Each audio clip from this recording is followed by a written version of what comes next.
Beings, friends, family, and survivors. It's just been a beautiful day, very strenuous day.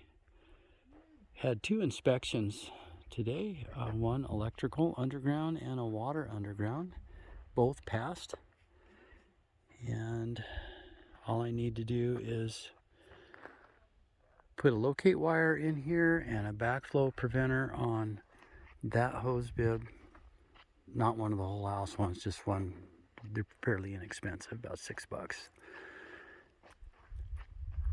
So this was passed, and I'm really thankful. And while I was waiting for him to get here, I threw the siding on the well house, and I think it looks okay.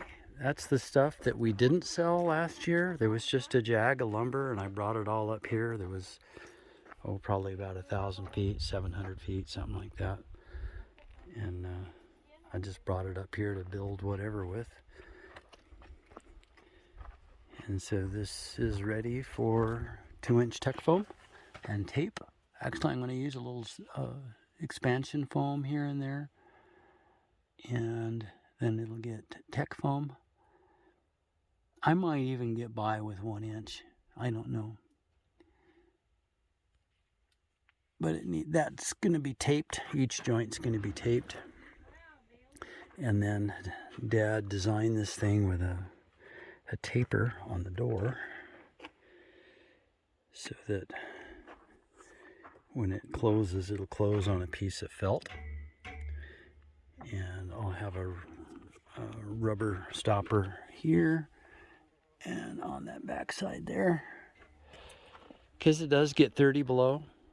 Not every year. Every 4 or 5 years, it'll get down 30 below for a week or two. It gets 10 below with the 30-mile-an-hour wind all the time. That's normal. But 30 below, that's not super rare, but you need to prepare for it.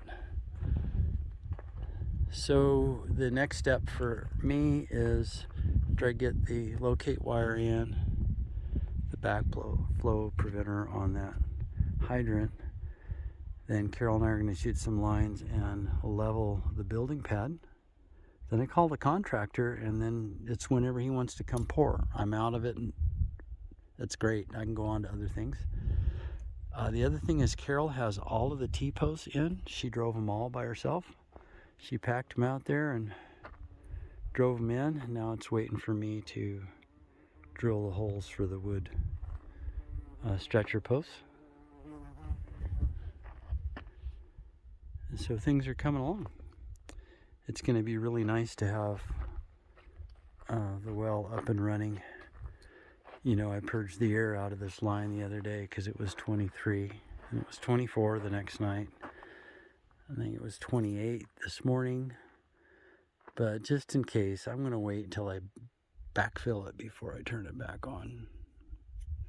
That's the safest thing to do. So then the next step is a little more wiring in here and plumbing. I need to get the washer and dryer plumbed in and PEX and the drain line in the back. You see I've got the lid already insulated. A couple more outlets on this wall. And then I think I'm going to hang a piece of 3/4 inch plywood to mount all the solar equipment on, and then sheetrock, but the batteries are going to hang on some cement board. Just because of the fire potential, I'll build an enclosure out of cement board, probably steel and cement board for the Tesla batteries. And then, of course, that'll be insulated and it has its own heating system. So hopefully we won't have to heat this building to keep those batteries above freezing. Now that's going to be a trick. These doors are going to have to be super insulated. I'm going to have to, fur them out and I'll put at least 2 inches of tech foam on it, maybe double it. See how it goes. The gable end vents are in. I didn't put in the standard ones that you would use. So I actually got one of those for $3 at Home Depot, and I bought one, a brand new and exactly like it, at the Goodwill for $1.99.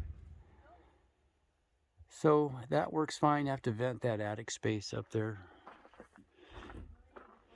So this is going to be the power line going to the house, and I think I'm going to pull in number 8, but I'll pull an extra wire, so I'll have 4 wire to the house if I ever wanted to put 220 in the house. I'd like to get another Magnum inverter and stack them. That would be very cool. But I don't know. It would have been nice to have been able to do that and gone with a 240 volt well. But the well pump that we have, you can run a sprinkler with it. I mean, it seems to be plenty of volume, and it runs right at 1200 watts. And that's pretty nice, because a lot of the 1 horsepower 240 volt pumps, you know, I see people saying they're running, you know, 2400 watts. And yeah, that's great. That's a lot of water. But for us, off grid with a small solar system, a 5,000 watt solar system, I'm thinking a 1150 watt to run the water is better for us, even though we don't get the volume we could have. Anyway, that's what's going on with us. Brief update. Hope everybody's doing well. Have a very, very blessed night.